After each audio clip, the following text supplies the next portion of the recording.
Ops, teka lang. Alam mo ba kung ano latest ngayon? Hindi mo ba alam? Kung ano yung chismis? Ops, hindi si Katniel. Alam mo kung ano yung mas magandang chismis ngayon? Yung tipong kumikita ka kahit nasa bahay lang. Yan ang magandang chismis.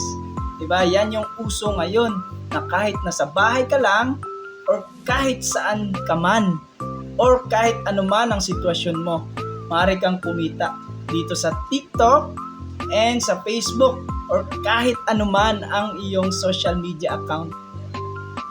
So hindi mo pa rin alam kung paano. So good news. I-message mo ako sa Facebook ko. Or mag-comment ka dyan sa comment section. Mag-comment ka lang ng how and screenshot itong video na to para ma-priority kita. Bye-bye. God bless.